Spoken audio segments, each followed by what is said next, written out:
नमस्कार, स्वागत है आप सभी का हमारे लाइव फोन इन कार्यक्रम हेलो किसान में। मैं हूं आदिति शर्मा। हेलो किसान एक ऐसा कार्यक्रम है जिसमें हम सोमवार से शुक्रवार ये कार्यक्रम लेकर आते हैं जिसमें हम आपके लिए खेती किसानी से संबंधित कुछ विषय शामिल करते हैं, जिनके संदर्भ में अगर आपके पास कोई भी सवाल है तो वो आप हमसे पूछ सकते हैं। और आपको बता दें आज के हमारे इस अंक में हम क्या विषय आपके लिए लेकर आए हैं। आज हम बात करेंगे उड़द मूंग में देखभाल की, किस तरह से आप देखभाल के कार्य कर सकते हैं, इस पर हम विस्तार से चर्चा करेंगे। और मशरूम की खेती भी हमारा विषय रहेगा जिस पर विस्तृत जानकारी हम आप तक पहुंचाएंगे। और इन दोनों ही विषयों के संबंध में अगर आपके पास कोई भी सवाल है, कोई भी समस्या है अगर आपको इनकी खेती करते समय, तो उनका समाधान जानने के लिए आप हमारे टोल फ्री नंबर पर कॉल कर सकते हैं। नंबर है 1800-113-060, 1800-113-061। ये हमारे टोल फ्री यानी कि निःशुल्क नंबर है जिस पर आप अगले 1 घंटे के दौरान कॉल कर सकते हैं, अपनी सवाल हमसे पूछ सकते हैं। और जो भी आपके सवाल होंगे उनके जवाब आप तक पहुंचाने के लिए हमारे साथ हमारे विशेषज्ञ जुड़े हुए हैं। आइए उनसे आपका परिचय करवा देते हैं। स्टूडियो में इस वक्त मौजूद हैं डॉक्टर कपिला शेखावत, जो वरिष्ठ वैज्ञानिक हैं, सस्य विज्ञान संभाग IIRI पूसा, नई दिल्ली में। मैम आपका बहुत बहुत स्वागत है। साथ ही हमारे साथ लाइव जुड़ रहे हैं डॉक्टर VP शर्मा, जो निदेशक हैं खुंब अनुसंधान निदेशालय सोलन, हिमाचल प्रदेश में। डॉक्टर शर्मा आपका भी बहुत बहुत स्वागत है हमारे लाइव फोन इन कार्यक्रम में। Thank you. तो किसान भाइयों बहनों, आज के कार्यक्रम के विषयों के बारे में हमने आपको जानकारी दे दी है और हम आपके कॉल्स का इंतजार कर रहे हैं। टोल फ्री नंबर हमने आपको बता दिए हैं जिस पर आप कॉल करेंगे और अपने सवाल हमसे पूछेंगे। और इसी के साथ आइए हम हमारे कार्यक्रम की चर्चा की शुरुआत कर लेते हैं। विषय है उड़द मूंग की देखभाल के बारे में हम चर्चा करेंगे, लेकिन उससे पहले मैं यहाँ पर इन दलहनी फसलों के महत्व के बारे में हमारी विशेषज्ञ से जानना चाहूंगी। तो इस पर क्या कहेंगी डॉक्टर शेखावत? आदित्य जी देखिए, जो भी हमारी दलहनी है उनके खाद्य और पोषक जो उसकी महत्व है उसके बारे में हम सब जानते हैं जी। और इवन ये जो मृदा के स्वास्थ्य के लिए बहुत अच्छी फसलें हैं और यहाँ तक कि पर्यावरण के लिए भी ये बहुत लाभदायक है, तो इनको हम चमत्कारी फसलें भी कहते हैं जी। और भारत जैसे देश में जहाँ अधिकांश जनसंख्या शाकाहारी है तो प्रोटीन का एक बहुत बड़ा स्रोत है। मनुष्यों के प्रोटीन का स्रोत, इसका जो चारा है वो बहुत पौष्टिक होता है और इस तरह से इसका बहुत महत्व है और मांग हमारे यहाँ बहुत ज़्यादा है। और बल्कि विश्व भर की हम करीब 27 से 28% दलहन जो है हम भारत में ही उत्पादन करते हैं। उपभोग बहुत ज़्यादा है और प्रोटीन का एकमात्र जो मेजर जो सोर्स है वो दलहनी फसलें ही है। जी, तो हम मनुष्यों की बात करें तो हमारे लिए तो अच्छा है ही, साथ ही साथ अगर हम अपने पर्यावरण की बात करें, खेती की मिट्टी की बात करें तो उसके लिए किस तरह से लाभकारी साबित होती हैं? देखिए इसको ना हम मिनी नाइट्रोजन फैक्ट्री भी कहते हैं। तो जो दलहनी फसलें जो भी होती हैं उनकी जो रूट्स हैं या उनकी जड़ों में ये जीवाणु पाया जाता है, तो वो जो है जो आपके एटमॉस्फेयर में फ्री नाइट्रोजन है, हम 75% से भी ज्यादा नाइट्रोजन है, लेकिन पौधों को काम नहीं आती। हमको पौधों की उपलब्धता यूरिया के माध्यम से या किसी उर्वरक के माध्यम से देनी होती है। तो इन जो दलहनी फसलों की जड़ों में खास तौर पर एक ऐसा जीवाणु पाया जाता है जो फ्री एटमॉस्फेरिक जो आपकी नाइट्रोजन है उसकी यौगिकीकरण या बंधीकरण के द्वारा ये पौधों को उपलब्ध कराता है मृदा के अंदर। आप देखेंगे किसी भी दलहनी तो फसल, अगर हम किसी और फसल के साथ दलहनी फसलों को लगा देते हैं तो अलग से हमें नाइट्रोजन नहीं डालना पड़ता है क्योंकि उसी से आपूर्ति हो जाती है। बिल्कुल, करीब 25 से 30 किलोग्राम प्रति हेक्टेयर जो है वो एक आपको दलहनी फसल अगर आप लगाते हैं खेत में तो उपलब्ध होती है। और आप देखेंगे किसान भाइयों ने भी देखा होगा कि दलहनी फसल के बाद हम अगर कोई अनाजी फसल लेते हैं तो उसके जो उत्पादन की क्षमता है वो भी इसमें बहुत बढ़ती है। जी, तो काफी फायदे होते हैं दलहनी फसलों के लिए, काफी महत्वपूर्ण फसल है। तो इसकी खेती करते समय काफी देखभाल करने की भी यहाँ पर जरूरत हो जाती है। किस तरह के कदम हमारे किसानों को उठाने चाहिए इस पर हम आज विस्तार से चर्चा करेंगे, लेकिन उससे पहले आइए एक खास रिपोर्ट पर यहाँ नजर डाल लेते हैं।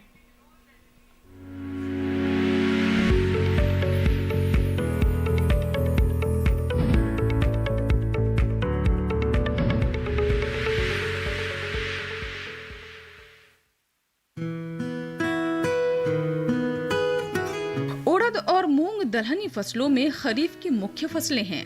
कम अवधि की होने के कारण ये अंतर्वर्तीय और बहुफसलीय पद्धति के लिए उपयुक्त हैं। सिंचाई की सुविधा होने पर इसे गर्मियों में भी उगाया जा सकता है। हालांकि उड़द और मूंग में रोग और कीट लगने की आशंका बनी रहती है, लेकिन किसान उचित कीट और रोग प्रबंधन करके न सिर्फ उड़द व मूंग की उत्पादकता को बढ़ा सकते हैं, बल्कि रोग और कीट की समस्या को भी काफी हद तक कम कर सकते हैं। मूंग और उड़द में कई तरह के रोग लगते हैं, जिनमें से एक है पीला मोज़ेक रोग। ये रोग सफेद मक्खी से फैलता है। सफेद मक्खी के नियंत्रण के लिए किसान कृषि विशेषज्ञ की सलाह से दवा का छिड़काव कर सकते हैं। इसके अलावा मूंग और उड़द में भभूतिया रोग भी लगता है। इस रोग को बुकनी रोग भी कहते हैं। इस रोग में पत्तियों, शाखाओं और फलियों पर सफेद चूर्ण सा दिखाई देता है। बचाव के लिए रोग प्रतिरोधक किस्मों की बुआई करना अच्छा रहता है। वहीं मूंग और उड़द में मोज़ेक रोग होने पर पत्तियां सिकुड़ने लगती हैं, पत्तियों पर फफोले बन जाते हैं। इस रोग में पौधे का विकास नहीं हो पाता। फसल को बचाने के लिए केवल प्रमाणित बीज की ही बुआई करें। रोगों के अलावा उड़द और मूंग में कई तरह के कीट लगने की आशंका भी रहती है, जैसे फली भेदक कीट। इस कीट की इल्ली शुरू में पत्तियों, कलियों और हरी फलियों पर जाला बनाकर रहती हैं और फिर कीट हरी फलियों के अंदर घुसकर बढ़ते हुए दाने को खाते रहते हैं। उड़द और मूंग में हरा फुदका, सफेद मक्खी और थ्रिप्स का भी प्रकोप होता है। ये सभी कीट पत्तियों से रस चूसते हैं, जिससे पौधे की बढ़वार रुक जाती है और उपज में कमी आती है। इन सभी कीटों से फसल को बचाने के लिए कृषि विशेषज्ञों की सलाह से दवा का छिड़काव कर सकते हैं।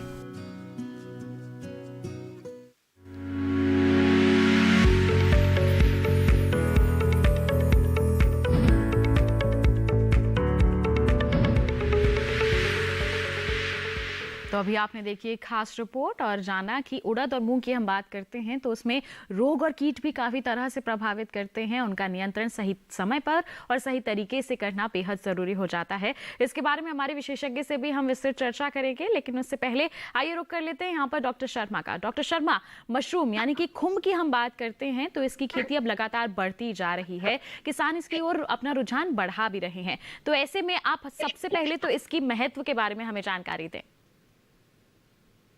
अदिति, जैसा कि आपने कहा कि मशरूम एक बहुत ही महत्वपूर्ण फसल है, विशेषकर अगर आज के दौर की बात की जाए, क्योंकि जिस तरह से जनसंख्या बढ़ रही है पूरे विश्व में और भारत में विशेषकर, और जमीन धीरे धीरे पर कैपिटा कम होती जा रही है। अगर हम डाटा की ओर देखें तो वर्ष 1961 में जहां लगभग 3400 स्क्वायर मीटर लैंड एक आदमी के हिस्से में आती थी, वही घटकर वर्ष 2013 में लगभग 1200 स्क्वायर मीटर रह गई। और पॉपुलेशन बढ़ रही है तो फूड की डिमांड बढ़ती जा रही है।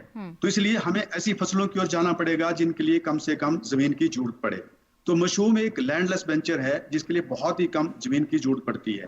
दूसरा, मशरूम वेस्ट, जैसे भारतवर्ष में लगभग 700 से 800 मिलियन टन के करीब एग्रीकल्चर वेस्ट होता है, जिसको खेतों में छोड़ दिया जाता है। या कुछ एक ऐसे वेस्ट है, जैसे पराली एक ऐसा वेस्ट है जिसको किसान जला देते हैं खासकर, तो उससे पोल्यूशन फैलता है। तो मशरूम एक ऐसी फसल है जो वेस्ट के ऊपर ग्रो करते हैं। इसके लिए जो भूसा होता है, पराली होती है, उसका प्रयोग हम कर सकते हैं, यानी कि वेल्थ फ्रॉम वेस्ट हम कन्वर्ट कर सकते हैं। एक और समस्या है अनएम्प्लॉयमेंट की, बेरोजगार की बहुत बड़ी समस्या है। तो मशरूम की ऐसी एक फसल है जिसमें लेबर इंटेंसिव इंडस्ट्री है, यानी कि लेबर की बहुत ज्यादा जरूरत मशरूम की फसल के लिए पड़ती है, और उसका हम समाधान काफी हद तक कर सकते हैं। साथ ही मशरूम एक मल्टी फूड, मशरूम एक बहुत ही बढ़िया मल्टी फूड है।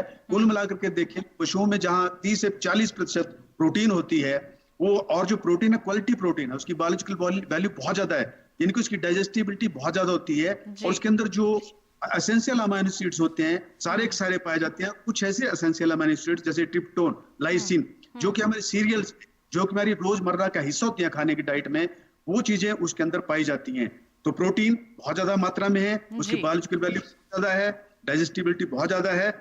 इसके साथ ही विटामिन की बात की जाए तो जितने भी शाकाहारी भोजन है, मशरूम में किसी फसल है जिसमें विटामिन बी कम्प्लेक्स बहुत भरपूर मात्रा में पाया जाता है, विटामिन सी पाया जाता है, और जितने भी भोजन है शाकाहारी भोजन, उसमें विटामिन डी का एकमात्र स्रोत मशरूम है। और ऐसे ही तो कई तरह के पोषक तत्वों से ये भरपूर होता है, गुण कई अच्छे इसमें होते हैं, और अगर हम इसकी खेती के लिहाज से बात करें तो काफी फायदेमंद भी साबित हो सकती है, क्योंकि आसानी से इसे किया भी जा सकता है और रोजगार के कई अवसर भी यहाँ पर प्राप्त हो सकते हैं। तो तमाम फायदे हैं इसकी खेती के, महत्व है इसकी खेती के, किस तरह से हमारे किसान इसकी शुरुआत कर सकते हैं, युवा भी करना चाहें तो वो भी कर सकते हैं। इसके बारे में विस्तार से हमारे विशेषज्ञ से जानेंगे, लेकिन उससे पहले आइए एक खास रिपोर्ट पर यहाँ पहले नजर डाल लेते हैं।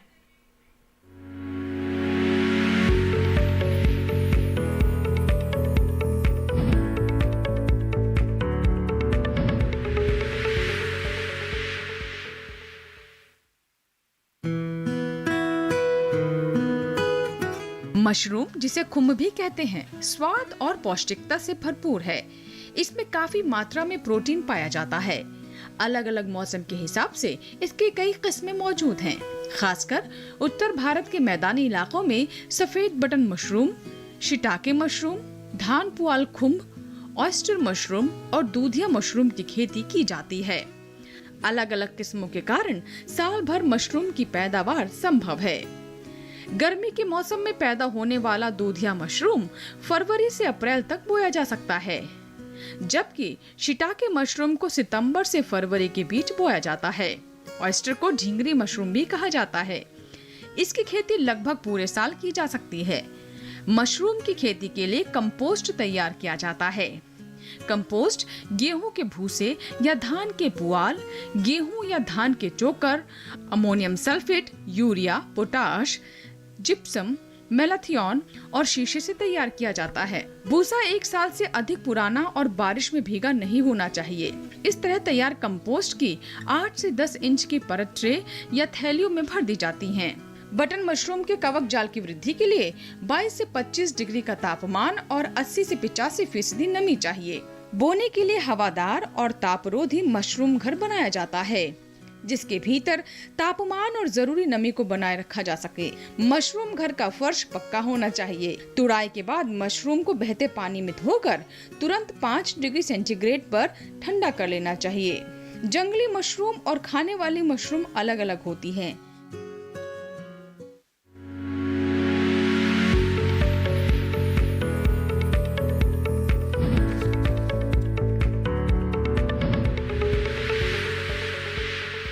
तो अभी आपने देखी एक और खास रिपोर्ट और जाना मशरूम की खेती के बारे में। आइए इसी के साथ हमारी चर्चा को आगे बढ़ाते हैं, और ध्यान रखिए कि हम आपके कॉल्स का भी यहाँ पर इंतजार कर रहे हैं। टोल फ्री नंबर हम आपको बता ही चुके हैं, आपको बस फोन उठाना है, टोल फ्री नंबर डायल करना है, और जैसे ही आपका कॉल कनेक्ट होगा हम आपके सवाल सुनेंगे और उनके जवाब आप तक जरूर पहुंचाएंगे। इसी के साथ हम चर्चा को आगे बढ़ाते हैं और डॉक्टर शेखावत का रुख करूंगी। आपने महत्व तो बता दिया कि दलहनी फसलों का किस तरह से महत्व होता है। कई तरह की समस्याएं भी आती हैं अगर हम इसकी खेती की बात करते हैं, तो उन पर क्या कहना चाहेंगे आप? देखिए, अगर अपन मूंग, उड़द या दलहनी फसलों की बात करें तो जो ICMR की रिकमेंडेशन है वो कहती है कि हम प्रतिदिन मतलब प्रति व्यक्ति जो है हमें करीब 80 ग्राम दालों का सेवन करना चाहिए। लेकिन उपलब्धता अभी भी हमारे देश में 40-42 इसके आसपास ही है, तो कहीं ना कहीं उत्पादन को बढ़ाने की आवश्यकता है। और चूंकि प्रोटीन के लिए ये फसलें उगाई जाती है तो ये बहुत सारे कीड़े और इन सबको बहुत आकर्षित करते हैं। दूसरी दलहनी फसलों के साथ में ऐसा है कि बहुत ज्यादा इनपुट रिस्पॉन्सिव नहीं होती। जैसे आप बहुत ज्यादा नाइट्रोजन नहीं दे सकते क्योंकि नाइट्रोजन खुद ही इसके अंदर वो होता है। तो उसके अलावा जैसे आप इनको बहुत ज्यादा देखभाल की भी जरूरत होती है। तो इसमें सबसे महत्वपूर्ण बात है पोषक तत्व प्रबंधन की। तो दलहनी फसलों में ये बहुत जरूरी है। ज्यादातर ये सोचते हैं लोग बाकी भी दलहनी फसलें हैं, नाइट्रोजन की आवश्यकता नहीं होगी, तो शुरुआती नाइट्रोजन बहुत जरूरी है। उसके अलावा अगर अपन बात करें कि ट्रीटमेंट की, तो बीज उपचार की इसके अंदर बहुत ही महत्व है। तो ये सारी बातें तो अब तक हो चुकी हैं। और अगर उत्तरी मैदानी क्षेत्रों की बात करें तो जुलाई के प्रथम सप्ताह से इसकी बुआई शुरू हो जाती है, बारिश आने पर निर्भर करता है। तो अभी फसल करीब आपकी 40, 45, 50 दिन के आसपास इस तरह की फसल होगी। तो इस समय जो है फलियां बनना शुरू हो जाती है। तो फूल से फलियां बनना मतलब कि आपकी वेजिटेटिव फेज से जब आप रिप्रोडक्टिव फेज में जाते हैं और उस समय अगर आपकी किसी पोषक तत्व की कमी है तो वो भरपाई जो है बहुत मुश्किल होती है, तो उससे आपका उपज जो है वो कम होती है। तो पोषक तत्व प्रबंधन का शुरू से ही ध्यान रखना चाहिए। और खास तौर पे जब फूल से फली बनने लगे उस समय अगर आपने किसी पोषक तत्व, खास तौर पर अगर नाइट्रोजन की कमी, मान लीजिए कुछ पुरानी पत्तियां पीली पड़ने लगे इस तरह से, तो आप एक यूरिया का 2% घोल बनाकर आप छिड़क सकते हैं। तो पोषक तत्व प्रबंधन की बात हुई। सिंचाई, क्योंकि ये खरीफ का मौसम है और ज़्यादातर हम देखते हैं कि बारिश से ही इसका पानी की आपूर्ति हो जाती है। लेकिन अगर ज़्यादा लंबा इंटरवल है, मान लीजिए 2 बारिश में अगर तो कुछ क्रांतिक अवस्थाएं हैं। जैसे हम कह रहे हैं कि जब फली बनना शुरू होती है और फली में जब दाना भरना लगते हैं, तो उस समय नमी की कमी नहीं होनी चाहिए, कमी ना हो, कुछ क्रांतिक अवस्थाएं हैं, ध्यान रखना चाहिए। और पोषक तत्व प्रबंधन के साथ सिंचाई भी करनी चाहिए और कब कब पानी देना चाहिए, विशेषज्ञ से विस्तार से जानेंगे। लेकिन एक छोटे से ब्रेक के बाद आपका हिम्मत चाहिए, देखते रहिए हमारा लाइव फोन इन कार्यक्रम हेलो किसान और बने रहिए दूरदर्शन किसान पर।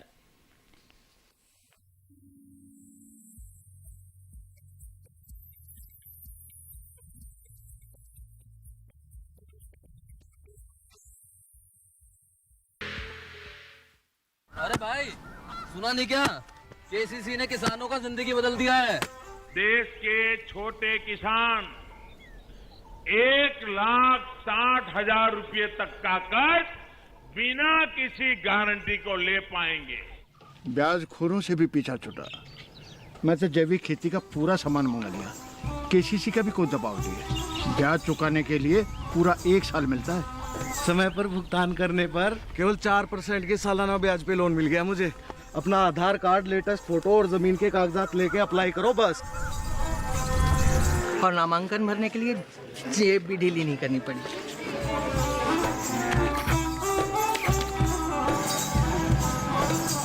चाचा, उधार चुकाने के 24 घंटे के बाद उतने ही पैसे वापस निकाल सकते हैं। केसीसी ने किसानों की जिंदगी वाकई बदल दी है। तो आप भी किसान क्रेडिट कार्ड अपनाएं और सहजता से ऋण पाएं।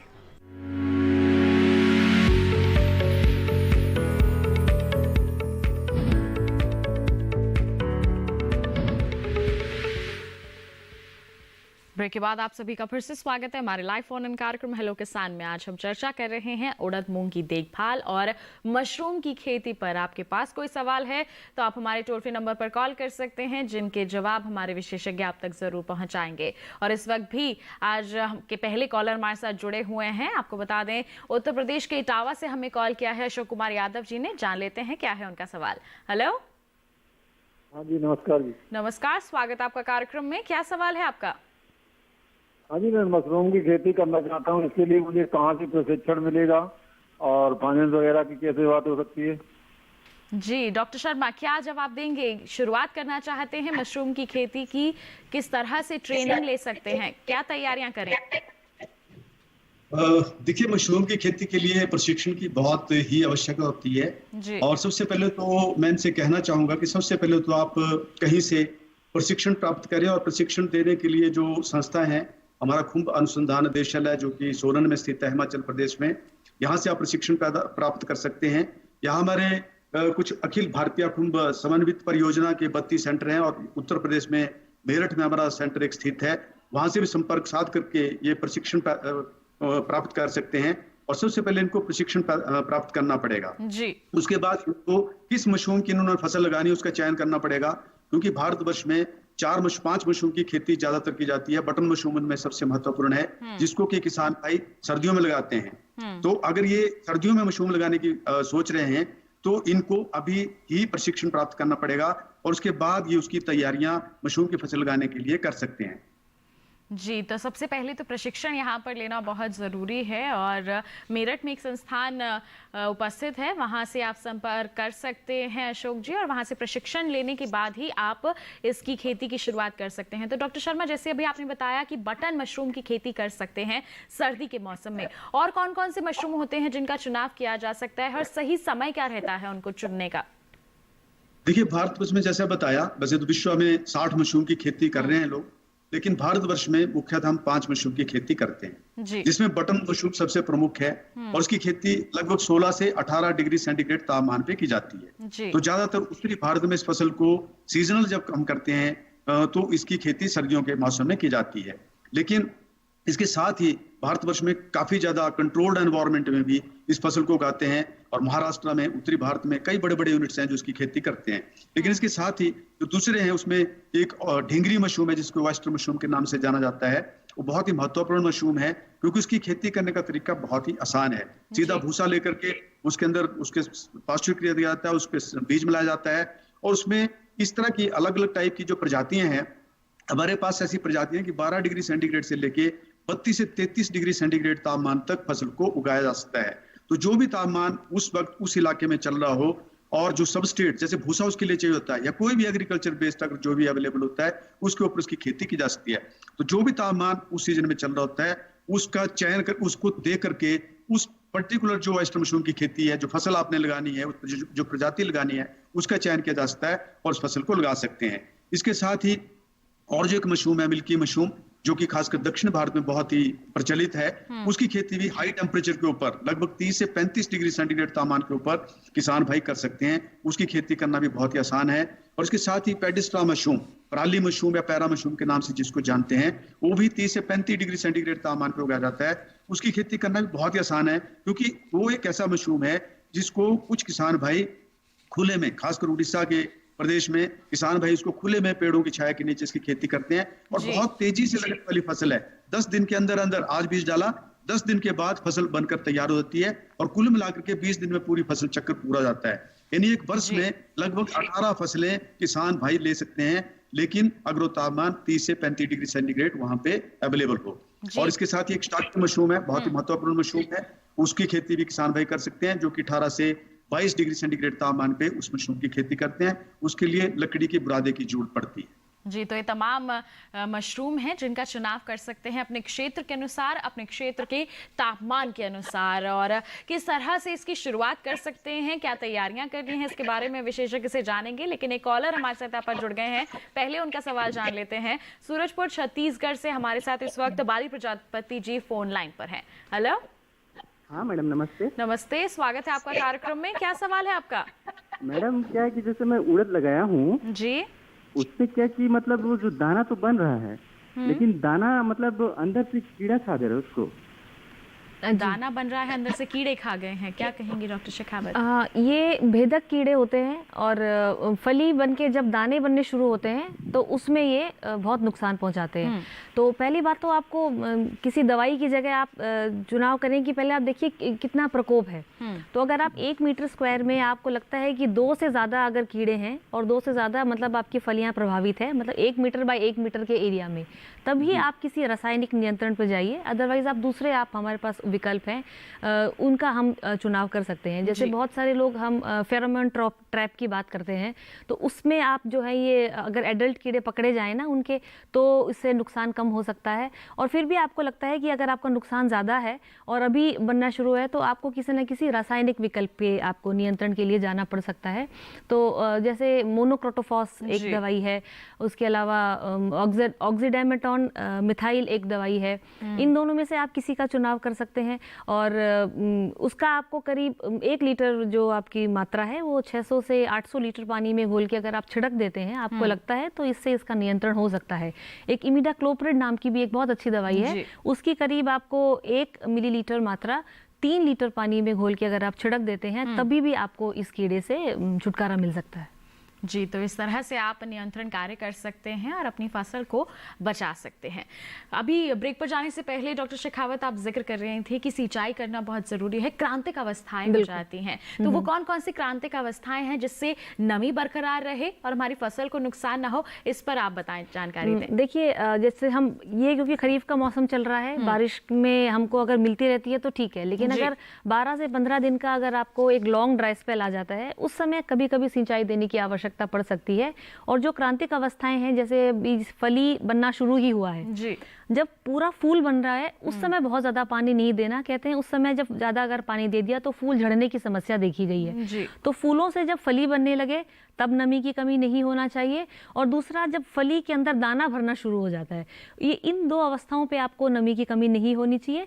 और दलहनी फसलों के साथ एक बात और है कि जिस तरह से ये नमी की कमी के प्रति संवेदनशील है, उतनी ही जल भराव के लिए भी संवेदनशील है। तो खेतों में जल भराव भी नहीं होना चाहिए। तो मान लीजिए कभी बारिश बहुत ज्यादा हो जाती है तो खेत में पर्याप्त निकास की सुविधा भी होनी चाहिए।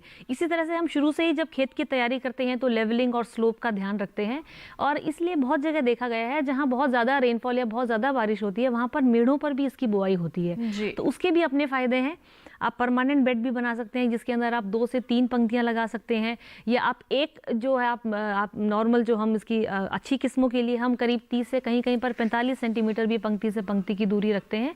तो उसके अंदर आप बीच के अंदर जब आप निराई गुड़ाई करें तो थोड़ा थोड़ा मिट्टी अगर पौधे पे चढ़ा दें तो एक तरह से वो रिज पे बन जाती है, तो जल भराव की जो समस्या है वो मूंग और उड़द या दलहनी फसलों में नहीं होगी। जी, तो इस तरह से पानी का प्रबंधन, जल का प्रबंधन करना हमारी दलहनी फसलों में बेहद ज़रूरी हो जाता है। नमी बरकरार रहे, लेकिन अधिकतम अगर पानी हो गया तो उससे भी हमारी फसल को नुकसान हो सकता है। इसके लिए सही तरीके से प्रबंधन करना बहुत ज़रूरी है। बढ़ते हैं आगे, एक और कॉलर हमारे साथ जुड़ गए हैं। पौड़ी गढ़वाल से हमें चंद्रमोहन जी ने कॉल किया है, आइए जान लेते हैं उनका सवाल। हेलो हेलो, नमस्कार, स्वागत है आपका कार्यक्रम में। क्या सवाल है आपका? मैं मशरूम के बारे में जानना चाहता हूँ। जी, क्या जानना चाहते हैं आप? मैं पौड़ी गढ़वाल से हूँ, उत्तराखंड से, और मैं जानना चाहता हूँ कि हमारे क्षेत्र में कौन सी मशरूम उगाई जा सकती है और इसकी ट्रेनिंग कहाँ से ली जा सकती है?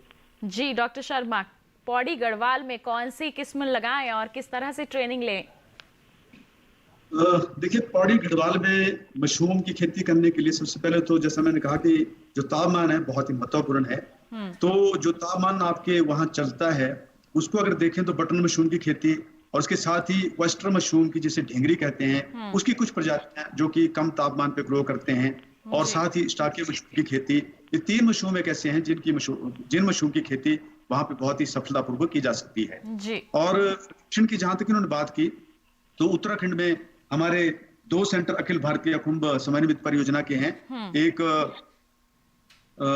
एक अल्मोड़ा में स्थित है और एक पंतनगर में स्थित है, और इन सेंटर में, इन केंद्रों पे जाकर भी प्रशिक्षण प्राप्त किया जा सकता है। साथ ही प्रशिक्षण हमारे यहाँ कुंभ अनुसंधान निदेशालय में हम भी समय समय पे कई प्रशिक्षण शिविर लगाते रहते हैं, और उसकी जो जानकारी हम अपनी वेबसाइट पे nrcmushroom.org पे डाली होती है, उसको विजिट करके वो उसकी जानकारी प्राप्त कर सकते हैं, कब कौन सा प्रशिक्षण शिविर लग रहा है, तो उस प्रशिक्षण शिविर में हिस्सा ले सकते हैं। और साथ ही आजकल की परिस्थितियों को देखते हुए हमने ऑनलाइन ट्रेनिंग्स भी शुरू की है, तो उसमें भी जैसा हमारा भी कोर्स एक अगले महीने होना है, तो वेबसाइट पे उसका पूरा ब्यौरा दिया होगा, तो उस पे भी वो जानकारी प्राप्त करके उस प्रशिक्षण में अपना हिस्सा ले सकते हैं और मशरूम के बारे में पूरी जानकारी प्राप्त कर सकते हैं। जी, तो देखिए, इस समय जब सोशल डिस्टेंसिंग की बात कही जाती है, बेहद ज़रूरी है ये बात ध्यान रखना है। ऐसे में ऑनलाइन आप ट्रेनिंग ले सकते हैं और इसकी शुरुआत भी कर सकते हैं। तो डॉक्टर शर्मा, ऐसे में ट्रेनिंग हमारे जो किसान हैं, जो भी इससे जुड़ना चाहते हैं, युवा हैं, उन्होंने ले ली है, तो उसके बाद उनका क्या कदम उठाना चाहिए? उसके बाद देखिए, मशरूम का चयन, कि जैसे बटन मशरूम की खेती करनी है तो उसमें फिर आगे चयन कि वो किस तरह पे उसकी खेती करना चाहते हैं, क्या वो सीजनल खेती, मौसमी खेती करना चाहते हैं या पूरा वर्ष भर खेती करना चाहते हैं। क्योंकि मशरूम एक ऐसी फसल है जो इंडोर क्रॉप है, कमरे के अंदर लगाया जाता है, और इसके लिए 2 तरह के मौसमी खेती भी कर सकते हैं अगर वो जो मौसम है उसके लिए अनुकूल है। जैसे मैंने पहले भी कहा कि बटन मशरूम जैसे सर्दियों में उगता है, या ढेंगरी की फसल जो है 12 से 32 डिग्री सेंटीग्रेड पे लगाई जा सकती है, और ज्यादातर भारतवर्ष में बटन मशरूम की खेती प्रचलित है। तो इसकी खेती की शुरुआत आप सितंबर अगले महीने में शुरू कर सकते हैं, और उसके लिए सबसे बड़ी जो पहले तैयारी करनी पड़ेगी, उसके लिए खाद बनानी पड़ती है जिसे कंपोस्ट कहते हैं। कंपोस्ट में भूसा और कुछ खादें मिला करके, चोकर मिला करके, यूरिया की खाद उसमें मिला करके उसको मिलाया जाता है, उस मिश्रण को, और लगभग 1 महीना खाद बनने में लगता है। क्योंकि 2 तरह के तरीके हैं खाद बनाने के भी, एक लॉन्ग मेथड है, लंबी विधि, एक शॉर्ट मेथड है जिसे खाद बनाई जा सकती है। शॉर्ट मेथड की अगर खाद बनाना चाहें तो उसके लिए कुछ इंफ्रास्ट्रक्चर, पास्चुरेशन चैम्बर वगैरह बनाना पड़ता है, जिसके लिए कुछ खर्च किसान भाई को करना पड़ेगा।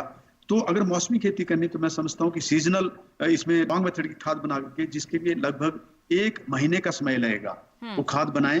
और उसी तरह से अगर वो उनके पास जो भवन है वो बने हैं, कुछ झोंपड़ी वगैरह जिसमें लगानी है, अगर बने ठीक है। अदरवाइज लो कॉस्ट स्ट्रक्चर के जो लोग किसान भाई नॉर्थ इंडिया में, खासकर पंजाब, हरियाणा, उत्तर प्रदेश वगैरह के एरिया में खड़ा करते हैं, जिसमें बांस से और जो पेडी स्ट्रा पराली होती है प्लस कुछ पॉलीथीन का प्रयोग कर करके उसको ढकने के लिए उसका प्रयोग करते हैं, और एक टेम्पररी स्ट्रक्चर, एक थैस्ट मशरूम हाउसेज बनाते हैं जिसमें मशरूम की खेती शुरू कर सकते हैं। तो सबसे पहले यहाँ पर स्ट्रक्चर तैयार करना होगा, खाद तैयार करनी होगी, उसके बाद ही हम आगे बढ़ सकते हैं। तो ये बहुत महत्वपूर्ण बातें हैं। इसके बाद का कदम क्या होगा जानेंगे आपसे डॉक्टर शर्मा, लेकिन एक छोटे से ब्रेक के बाद आप कहीं मत जाइए, देखते रहिए हमारा लाइव फोन इन कार्यक्रम हेलो किसान और बने रहिए दूरदर्शन किसान पर।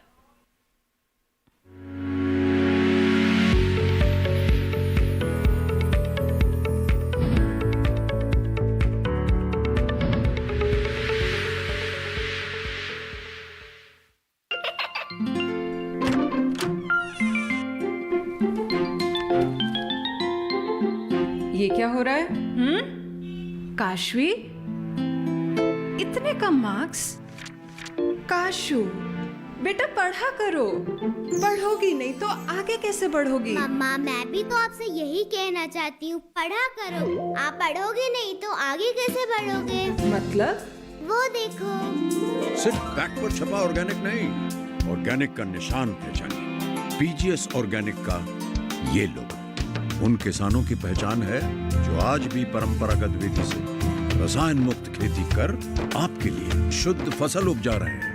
अब समझे मम्मा, अगर मैं प्योर ऑर्गेनिक फूड नहीं खाऊंगी तो अच्छे मार्क्स कहाँ से लाऊंगी? अच्छा बच्चों, जैविक खेती की इस मुहिम को आगे बढ़ाइए, शुद्ध ऑर्गेनिक अपनाइए।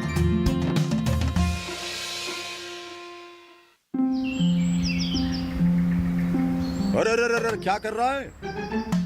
इधर इधर इधर, हम बोल रहे हैं तेरे बीजू का। पुतला बोल रहा है? हाँ, पक्षियों से तो हम खेत को बचा लेते हैं, पर इन घातक रसायनों से कैसे बचाएं? मतलब? देख बेटा, तू जो ये अंधाधुंध रसायन मिलाता है ना, मिट्टी की सेहत बिगड़ने लगी है। और जब माटी ही कमजोर पड़ जाएगी तो उपज कैसे सेहतमंद होगी? हाँ? अरे पहले ऐसा नहीं था। पूछना अपने बड़े बुजुर्गों से, कैसे फसल लहलहाती थी, शुद्धता झलकती थी। हाँ, माटी भी तंदुरुस्त और लोग भी। अब पहली वाली बात कहाँ? पर अब तो सब यही डाले हैं। सब नहीं, आज भी लाखों जागरूक किसान परंपरागत विधि से फसल उगा रहे हैं। खर्चा कम और उपज की कीमत भी बेहतर पा रहे हैं। ठीक है भाई, मैं भी आज से जैविक खेती शुरू करूंगा। माटी से प्रेम की परंपरा है परंपरागत खेती।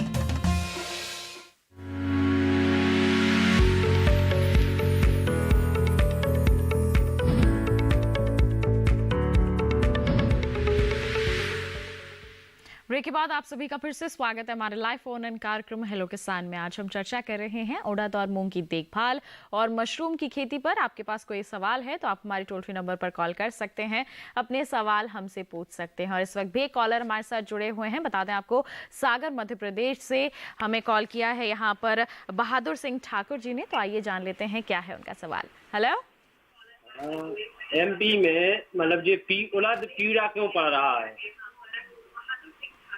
जी, आप एक बार अपना सवाल दोहरा दें। उड़द पीला क्यों पड़ रहा है? उड़द पीला क्यों पड़ रहा है? हाँ, ये जैसे पीला पड़ने के कई कारण हो सकते हैं। अच्छा होता है, हम देख उड़द पीला क्यों पड़ रहा है? जी बता रहे हैं आपके सवाल का जवाब। इसके कई कारण हो सकते हैं। एक तो जो हम शुरू से ही बात कर रहे थे पोषक तत्व प्रबंधन की, और एक आपने डॉक्यूमेंट्री में भी देखा, एक बहुत ही खतरनाक बीमारी है। इसके अंदर मूंग में, उर्द में, दोनों में आती है, जिसको हम येलो मोज़ेक वायरस या मतलब पीत शिरा, इसको मोज़ेक भी कहते हैं। उसमें आप देखेंगे ऊपर से ही आपके पत्ते जो हैं एकदम पहले धब्बेदार होते हैं, कहीं पीले पीले स्पॉट आते हैं, और उसके बाद पूरी फसल ही पीली हो जाती है। अगर इस परिस्थिति में फली बनेगी तो फली भी पीली ही बनती है। तो ये एक विषाणु या वायरस जनित एक बीमारी है, और सीधा इसका कोई इलाज नहीं होता। जैसे कि हम कोरोना वायरस से हम सब ग्रसित हैं, पीड़ित हैं, तो इसका भी सीधा कोई इलाज नहीं है। जैसे इसके लिए हम कहते हैं कि प्रिकॉशन आपको रखना है। तो इसलिए भी ये जो दोनों बीमारियां, ये जो बीमारी है दोनों फसलों में आती है, उड़द में भी बहुत आती है।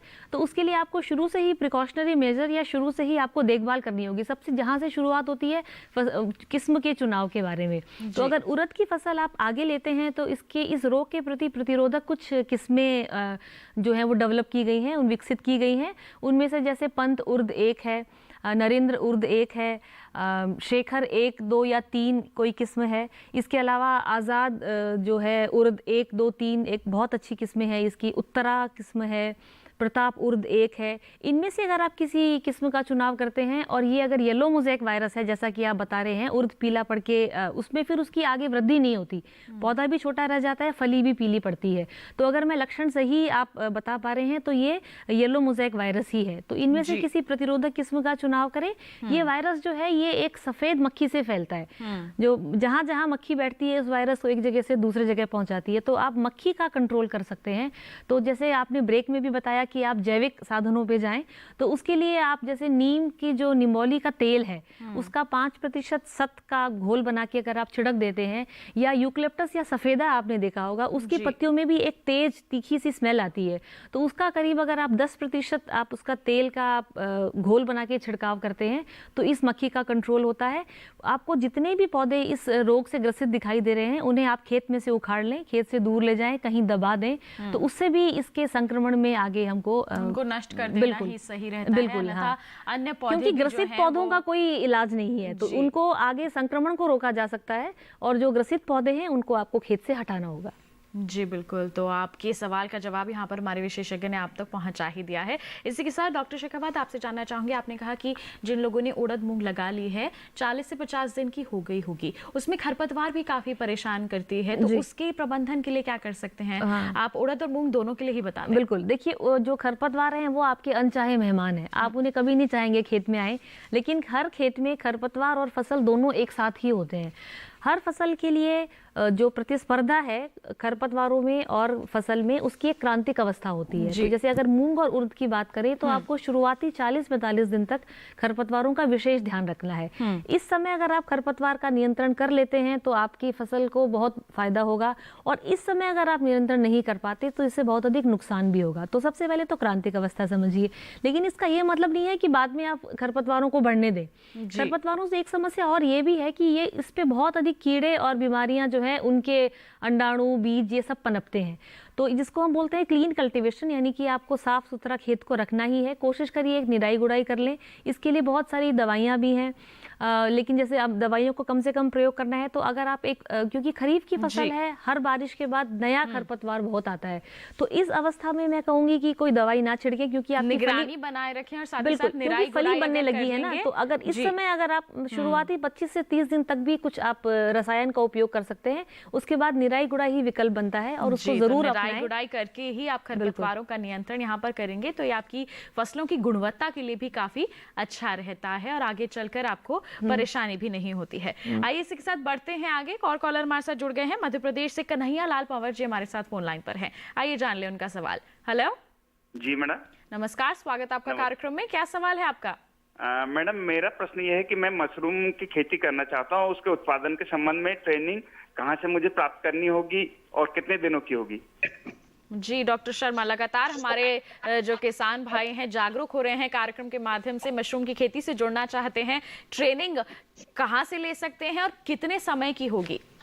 हाँ देखिए, मशरूम का प्रशिक्षण जैसे मैंने कहा कि खुम्ब अनुसंधान निदेशालय है, समय समय पे लगभग हर महीने हम 1 या 2 शिविर लगाते हैं, और किसानों के लगाते हैं, उद्यमियों के लगाते हैं, नॉर्थ ईस्ट के लोग हैं उनके लिए। तो इनके लिए मैं समझता हूँ या तो यहाँ पे भी कर सकते हैं, प्रशिक्षण प्राप्त कर सकते हैं, या फिर हमारा इनका जो नियरेस्ट सेंटर है जो कि हमारा अखिल भारतीय खुम्ब समन्वय परियोजना रायपुर में हमारा एक सेंटर है, वहां से भी ये अपना प्रशिक्षण जो है प्राप्त कर सकते हैं। और मशरूम का काम तभी शुरू करें जब एक बार प्रशिक्षण प्राप्त कर लें, क्योंकि ये थोड़ा सा टेक्निकल काम होता है, प्रशिक्षण इसके लिए पाना बहुत ही जरूरी है।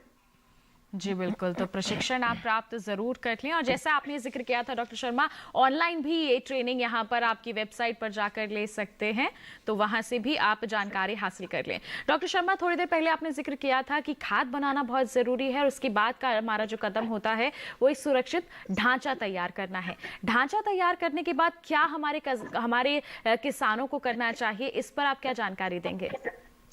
जैसे ही खाद बनाना शुरू करते हैं, किसान भाइयों को चाहिए कि वो उसी वक्त मशरूम का बीज भी बुक करवा लें, क्योंकि मशरूम का बीज ऐसा नहीं होता कि मार्केट में आप जाएंगे और वहां पे जाके मिल जाएगा। तो आपको जो जैसे हमारे जितने भी खुम्ब अनुसंधान निदेशालय है, या कुछ प्राइवेट लेबोरेटरीज हैं, या जितने भी हमारे अखिल भारतीय खुम्ब समन्वित परियोजना के केंद्र हैं, उन सब पे मशरूम का बीज मिलता है। लेकिन ज्यादातर बीज मशरूम का तभी मिलेगा जब आपकी एडवांस बुकिंग होगी। तो जब आप खाद बनाना शुरू करते हैं, अगर बटन मशरूम की बात करें, तो जैसे ही खाद बनाना शुरू किया तो आप अपने बीज को भी बुक करवा लीजिए। जैसे ही फिर खाद तैयार होती है, लगभग 15-20 दिन का टाइम बीज देने वाले लेंगे, और 20-25 दिन का टाइम खाद बनने में लगेगा। खाद तैयार होगी, बीज को उसमें मिक्स किया जाता है, उसको मिक्स करने के बाद जो ढांचा तैयार हो गया उसके अंदर रखेंगे। तापमान है, क्योंकि मौसमी खेती कर रहे हैं, तो इस चीज का विशेष ध्यान रखा जाना चाहिए कि तापमान क्या चल रहा है उस वक्त, क्योंकि फसल को उसी हिसाब से शुरू करना पड़ता है। और जैसे बटन मशरूम में शुरू की अवस्था में हमें लगभग 25 डिग्री सेंटीग्रेड तापमान चाहिए होता है, तो अगर हम सितंबर महीने में काम को शुरू करेंगे तो अक्टूबर महीने में लगभग ये परिस्थितियां, ये तापमान हमें मिल जाता है और एक महीना भर बीज फैलने में और दूसरी जो उसकी अवस्था आती है केसिंग मिट्टी डालने की वो आ जाती है और बाय द टाइम उस वक्त तक थोड़ा सा मौसम भी ठंडा हो जाता है और बाद में लगभग जैसे मैंने पहले भी कहा कि 16 से 18 डिग्री सेंटीग्रेड तापमान उसको चाहिए मशरूम के लिए, तो पानी का स्प्रे कर करके रात को हवा दे करके कमरे में ये सारी अवस्थाओं को उसमें बना करके खुम्ब का उत्पादन किया जा सकता है। और जब फसल जो पूरा इसका चक्कर होता है, फसल चक्कर, खाद बनने के बाद जब मिला देते हैं लगभग 30 से 35 दिन बाद पहली फसल उसमें तुड़ान आएगा और लगभग महीना भर वो खाद फसल देती रहती है और 2 महीने में लगभग जो फसल का चक्कर होता है पूरा हो जाता है। जी बिल्कुल, तो ये तमाम बातें हैं ध्यान में रखने की जरूरत है। तुड़ाई किस तरह से करनी है जानेंगे आपसे। डॉक्टर शर्मा, एक कॉलर यहाँ पर जुड़ गए हैं, पहले उनका सवाल शामिल कर लेते हैं। इस वक्त आपको बता दें हमारे साथ हरियाणा से राम सिंह जी फोन लाइन पर हैं। हेलो हेलो हेलो, नमस्कार, स्वागत आपका कार्यक्रम में। क्या सवाल है आपका? ये मूंग की फसल पीली हो रही है। मूंग की फसल पीली पड़ रही है, क्या कहेंगे डॉक्टर शेखावत? हमने पहले भी इस बारे में चर्चा की है। तो पीले पड़ने के कई कारण हो सकते हैं, एक पोषक तत्व भी हो सकता है। तो जैसे ज़्यादातर पीला पड़ता है नाइट्रोजन की कमी से। अगर ये पोषक तत्व के कारण एक कोई या उसके जनित अगर कोई भी सिम्टम है तो आपको देखना होगा कि आपकी निचली पत्तियाँ जो अगर पीली होने लगे तो आप ये समझ लीजिए कि नाइट्रोजन की कमी है। लेकिन जिस तरह से इस स्टेज पे जैसा बता रहे हैं वो मुझे फिर वही है कि ये शायद एक येलो मोज़ेक वायरस की ही बात कर रहे हैं। तो हाँ, तो शुरुआत में दो चार आपको कहीं कहीं पर पौधे पीले दिखाई देंगे और फिर धीरे धीरे वो बढ़ता ही जाता है, यानी कि पूरा पैच ही आपको एकदम पीला दिखाई देगा। इस पौधे में बढ़वार रुक जाएगी, फली नहीं बनेगी और अगर फली बनेगी भी तो उसके ऊपर भी आपको पीले दिखाई देंगे। तो ये वायरस जनित एक बीमारी है। मूंग के लिए हम जैसे हमने उड़द के बारे में अभी बात की, किस्मों के बारे में, ऐसे ही इस बीमारी के लिए कुछ प्रतिरोधक किस्में मूंग में भी है। तो जैसे आपने सुना होगा विशाल, पूसा विशाल एक अच्छी किस्म है, सम्राट है, गंगा 8 एक बहुत अच्छी किस्म है। उसके अलावा जो पंत मूंग की 2, 3, 4 और 5 नंबर की जो वेराइटीज़ है वो बहुत अच्छी है। और नरेंद्र मूंग एक जो है, इनमें से अगर आप किसी प्रतिरोधक किस्म का चुनाव करते हैं तो ये बीमारी नहीं आएगी। और आप किसी मतलब अच्छे सोर्स से ही आप बीज का उपयोग करें। उसके अलावा आपको शुरू से ही हम बात करें क्लीन कल्टीवेशन की, ज़्यादा बहुत अधिक खरपतवार ना हो, आप उनको ना पनपने दें। और जो सफ़ेद मक्खी जो है वो जो एक पौधे से दूसरे पौधे में इस बीमारी को फैलाते हैं, उसी को ही आपको नियंत्रण में करना होगा। तो उसके लिए जैसे हमने बताया था कि नीम की निबोली का तेल जो 5% सत है, या यूकलिप्टस की पत्ती का आप 10% घोल आप इसके अंदर छिड़क सकते हैं। और फिर भी आपको बहुत अधिक उसमें दे तो फिर आपको हो सकता है रासायनिक नियंत्रण पर भी जाना पड़े, क्योंकि अभी 45-50 दिन के बाद में फली बनना शुरू होगी और कम से कम आपको 20-25 दिन और रुकना पड़ेगा अगर आप 2 तुड़ाई भी मूंग की करते हैं। तो इतने लंबे अंतराल के लिए अगर आपको सफ़ेद मक्खी से छुटकारा पाना है तो कई बार रासायनिक नियंत्रण पर भी जाना पड़ सकता है। तो आप जो दवाएं हैं जैसे मोनोक्रोटोफॉस है वो आप इसमें ले सकते हैं। उसके अलावा ऑक्सीडाइमेटॉन मिथाइल एक बीमारी है और डाइमेथोएट भी है। इनमें से आपको जो उपलब्ध हो, मात्रा आप ज़्यादा ना दें, 800 से या मतलब 1 लीटर से कम ही रखिए उसको। करीब 800 और 900 लीटर पानी में घोल के प्रति हेक्टेयर आप छिड़क देते हैं तो सफ़ेद मक्खी का भी नियंत्रण होता है और भी कोई छोटे मोटे कीड़े मकोड़े होते हैं तो उससे भी। तो इस तरह से आप कीड़ों का नियंत्रण कर सकते हैं। और जो हमारे विशेषज्ञ ने बताया है, पीला मोज़ेक के लिए आपको पहले से ही बचाव कार्य यहाँ पर करना बेहद ज़रूरी हो जाता है ताकि हमारी फसल को नुकसान ना पहुँचे। और किस तरह से कीटों और बीमारियों से रोकथाम कर सकते हैं मूंग और उड़द की, इसके बारे में विशेषज्ञ से जानेंगे। लेकिन एक छोटे से ब्रेक के बाद आपका हिम्मत चाहिए, देखते रहिए हमारा लाइव फोन इन कार्यक्रम हेलो किसान और बने रहिए दूरदर्शन किसान पर।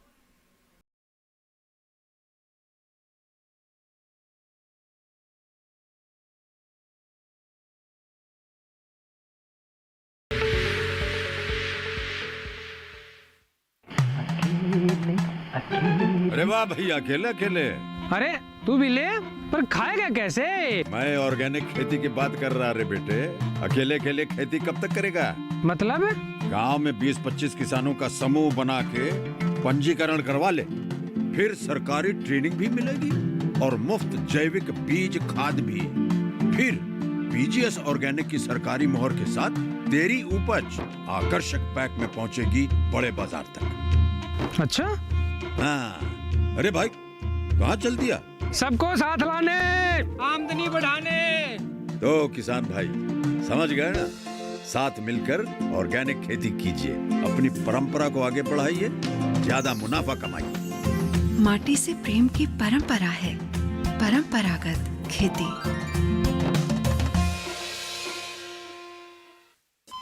अरे सुन तो।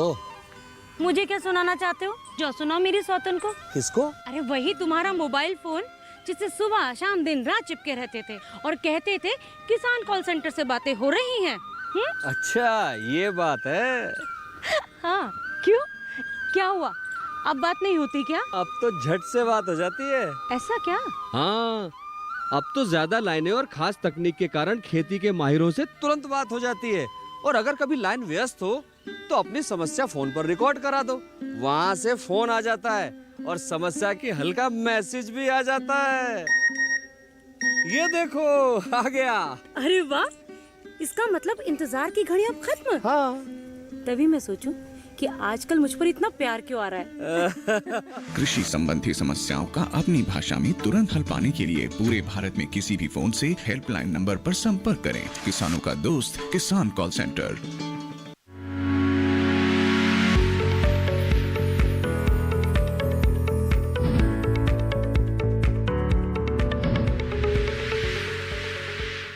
ब्रेक के बाद आप सभी का फिर से स्वागत है हमारे लाइव फोन इन कार्यक्रम हेलो किसान में। आज हम चर्चा कर रहे हैं उड़द और मूंग की देखभाल और मशरूम की खेती पर। आपके पास कोई सवाल है तो जल्द से अपना फोन उठाइए और हमारे टोल फ्री नंबर पर आप कॉल कर सकते हैं। और इस वक्त भी एक कॉलर हमारे साथ जुड़े हुए हैं, बक्सर बिहार से हमें कॉल किया है हरि प्रसाद जी ने। आइए जान लेते हैं क्या है उनका सवाल।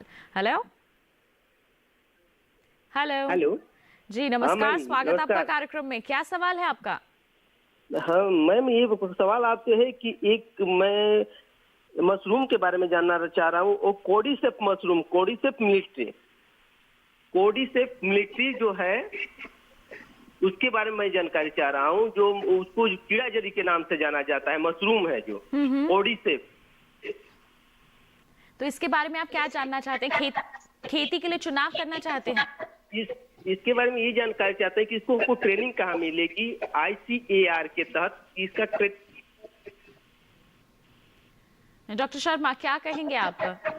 हाँ, कॉर्डिसेप्स के बारे में बात कर रहे हैं, जिसको एक मेडिसिनल, एक औषधीय मशरूम है जी। और लगभग कॉर्डिसेप्स साइनेंसिस एक बहुत ही महत्वपूर्ण मशरूम है जिसको कीड़ा जड़ी या कीड़ा घास के नाम से जानते हैं।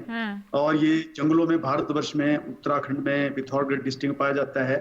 हम इसको ग्रो करने का प्रयास कर रहे हैं, लेकिन उसकी और स्पीसी कॉर्डिसेप्स मिलिटेरियस उसको हमने सफलतापूर्वक ग्रो किया है। और इस मशरूम को ग्रो करने के लिए अगर आप देख पाए तो ये कॉर्डिसेप्स का मशरूम है, जिसको कि इस तरह से, ये कोई जैसे मशरूम कंपोस्ट के ऊपर लगाया जाता है उस तरह का मशरूम नहीं होता। ये सिर्फ इस टाइप से देखने वाला मशरूम है, लगभग 2-3 सेंटीमीटर लंबा मशरूम है। और इसको ग्रो करने के लिए लेबोरेटरी में एक बंद कमरे में, छोटे कमरे में इसको ग्रो करते हैं और इसके लिए प्रशिक्षण पाना बहुत ही आवश्यक है। इसका प्रशिक्षण डायरेक्टरेट ऑफ मशरूम रिसर्च में, जो हमारा कुंभ अनुसंधान निदेशालय है, यहाँ पे 3 दिन का प्रशिक्षण हम देते हैं। और एक जो प्रैक्टिकल एक्सपीरियंस है, प्रैक्टिकल प्रशिक्षण ही इसका दिया जाता है। तो अभी फिलहाल क्योंकि कोविड के चलते प्रशिक्षण बंद कर दिया गया है, लेकिन जैसे ही हालात सामान्य होंगे, ये यहाँ पे हमारे कुंभ अनुसंधान निदेशालय में इसका प्रशिक्षण जो है प्राप्त कर सकते हैं। हम समय समय पे इसके शिविर भी लगाते रहते हैं और इस मशरूम को ग्रो करने के लिए जैसे जो पूरी विधि है उसका वर्णन हम बताते हैं किसानों को। जी, तो जैसे ही हालात सामान्य हो जाएंगे और प्रशिक्षण दोबारा से दिए जाएंगे तो उसकी जानकारी आपकी वेबसाइट के जरिए भी हासिल कर सकते हैं हमारे किसान भाई।